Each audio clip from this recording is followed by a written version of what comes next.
Bagaimana jika hidupmu dirampas selama 27 tahun? Dan saat kamu akhirnya bebas, dunia berharap kamu membalas dendam. Tapi justru kamu memilih untuk memaafkan. Apa yang terjadi selama 27 tahun itu? Apa yang membentuk seorang manusia hingga mampu menahan amarah sebesar itu? Dan bagaimana mungkin seorang tahanan berubah menjadi seorang presiden? Jawabannya ada di balik tembok dingin penjara yang selama ini tidak banyak orang yang tahu. Ini bukan sekadar kisah hidup. Ini adalah cerita tentang kehilangan, pengkhianatan, penderitaan, dan kekuatan luar biasa dari seorang manusia bernama Nelson Mandela.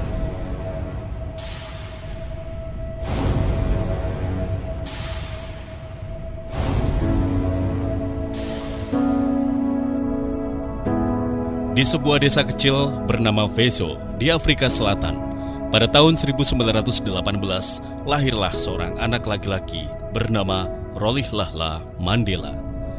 Nama Rolihlahla dalam bahasa Xhosa berarti pembuat masalah, nama yang begitu ironis. Tidak ada yang menyangka bahwa anak desa ini yang tumbuh menggembala ternak dan hidup sederhana kelak akan mengguncang sistem rasis terbesar di dunia. Mandela tumbuh dalam budaya tradisional Afrika. Ia belajar tentang kehormatan, kepemimpinan, dan nilai-nilai komunitas. Namun hidupnya mulai berubah saat ia masuk sekolah misionaris dan diberikan nama baru, Nelson, nama barat, identitas baru, dan mungkin awal dari perjalanan panjang yang penuh dengan konflik. Saat Mandela tumbuh dewasa dan pindah ke kota Johannesburg, ia mulai melihat sesuatu yang mengguncang pikirannya. Orang kulit hitam diperlakukan seperti warga kelas 2. Mereka tidak boleh memilih, tidak bebas bergerak. Bahkan hidup mereka diatur oleh hukum yang kejam. Sistem itu dikenal dengan apartheid. Mandela tidak bisa diam. Ia belajar hukum bukan untuk mencari kekayaan, tapi untuk melawan ketidakadilan. Disinilah konflik dimulai. Ia bergabung dengan organisasi politik African National Congress atau ANC, dan dari seorang mahasiswa biasa, ia berubah menjadi seorang aktivis. Awalnya Mandela percaya pada perjuangan damai, demo, boikot, aksi tanpa kekerasan. Namun pemerintah apartheid tidak peduli. Mereka membalas dengan kekerasan, penangkapan, penembakan, dan pembantaian. Salah satu titik balik terjadi saat ada tragedi yang menewaskan puluhan orang tewas hanya karena memprotes hukum yang tidak adil. Di titik ini, Mandela menghadapi dilema yang besar. Apakah akan tetap damai atau mungkin melawan dengan cara yang lebih keras? Dan disinilah ia membuat keputusan yang mengubah hidupnya selamanya. Ia mendirikan sayap militer ANC, langkah yang berani, tapi juga berbahaya. Mandela, buronan negara, The Black Pimpernel. Mandela menjadi buronan pemerintah. Ia hidup berpindah-pindah, bersembunyi, mengatur strategi perlawanan, dan media menjulukinya The Black Pimpernel. Namun pelariannya tidak berlangsung lama. Pada tahun 1962, dia pun ditangkap. Dan inilah awal dari penderitaan panjang yang akan menguji batas kemanusiaannya. Mandela diadili dalam kasus besar, Rivonia Trial.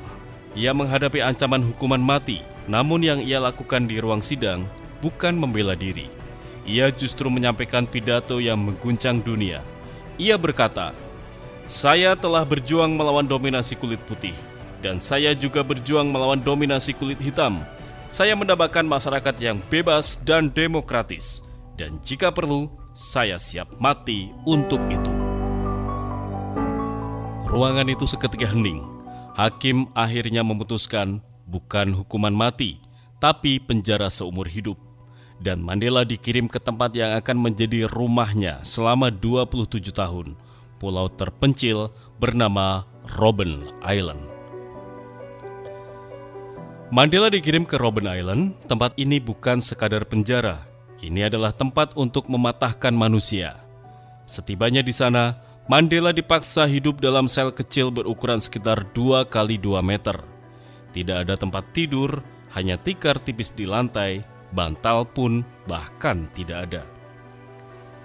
Pada malam hari, dingin menusuk tulang. Siang hari, panas sangat menyengat. Setiap pagi Mandela dan tahanan lain dibangunkan sebelum matahari terbit. Sarapan hanya bubur jagung yang hambar, dan setelah itu kerja paksa. Mereka dibawa ke tambang kapur. Di sana, Mandela harus memecah batu selama berjam-jam di bawah terik matahari. Debu kapur masuk ke mata dan paru-paru. Banyak tahanan mengalami kerusakan mata secara permanen. Bahkan, hingga bertahun-tahun kemudian, penglihatan Mandela tetap terganggu karena pemantulan cahaya dari batu putih itu. Di penjara, diskriminasi masih terjadi. Tahanan kulit hitam mendapat makanan lebih buruk dibandingkan dengan tahanan kulit berwarna lain.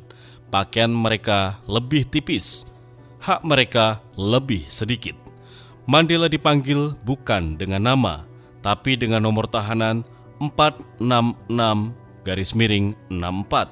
Artinya, tahanan ke-466 yang masuk pada tahun 1964. Bayangkan, Mandela kehilangan identitas, diganti hanya dengan angka. Surat dari keluarga hanya boleh 1 setiap 6 bulan. Kunjungan pun juga terbatas, dan setiap surat yang masuk disensor, banyak bagian yang dihitamkan. Seolah-olah dunia luar dipotong sedikit demi sedikit dari hidup Mandela. Namun, justru disinilah Mandela menunjukkan kekuatan mentalnya. Ia membuat rutinitas, bangun pagi, olahraga di sel sempitnya, belajar setiap hari.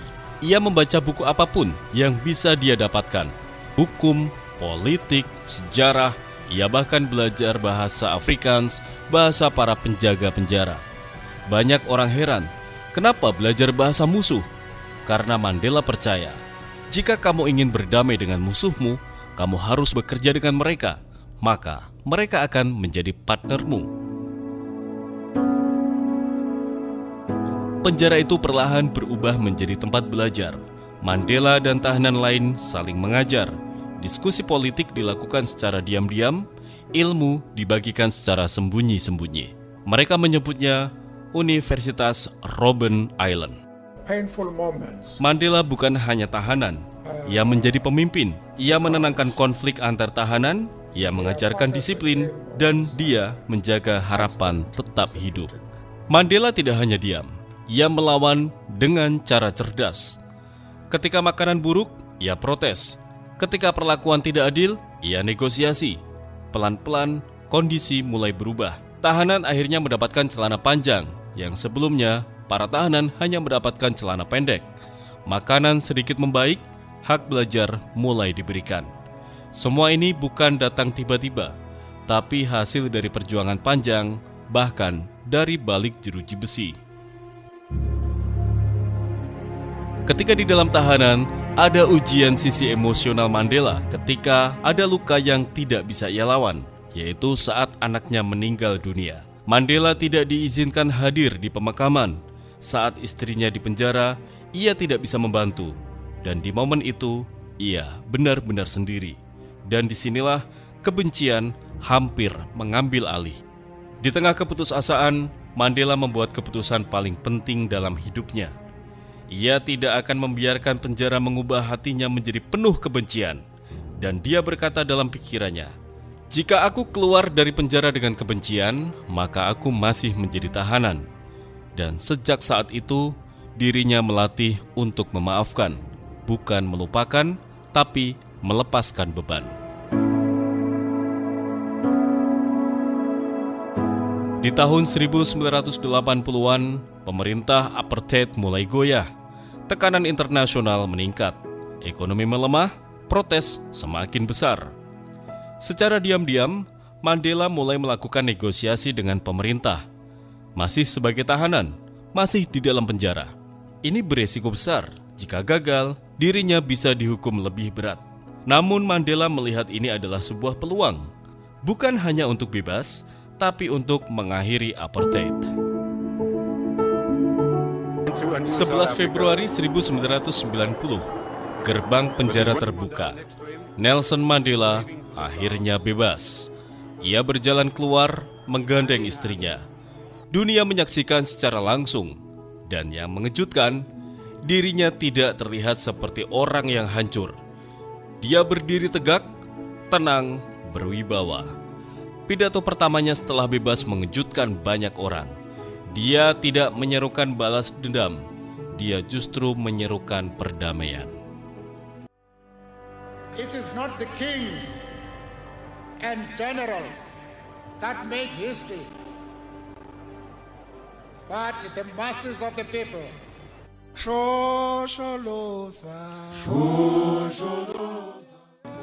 Setelah bebas, Mandela tidak langsung menjadi presiden. Dia harus menghadapi situasi yang sangat rumit.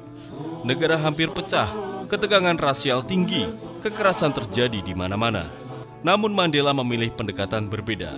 Dia berdialog dengan pemerintah kulit putih, dengan kelompok radikal, dan dengan semua pihak. Dia menjadi jembatan. Tonggak sejarah pun segera dimulai. Untuk pertama kalinya, semua warga Afrika Selatan boleh memilih. Antrian panjang terjadi di mana-mana. Orang-orang yang selama puluhan tahun tidak punya hak, akhirnya mereka bersuara.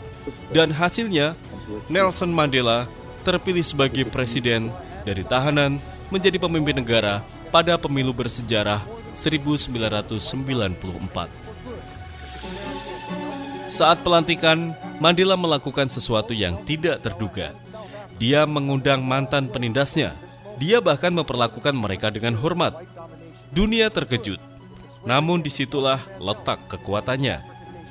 Dia tidak ingin menang sendiri. Dia ingin semua orang ikut maju.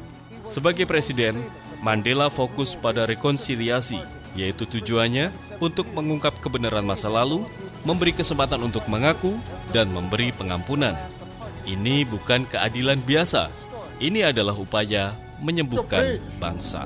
The chasms that divide us has come.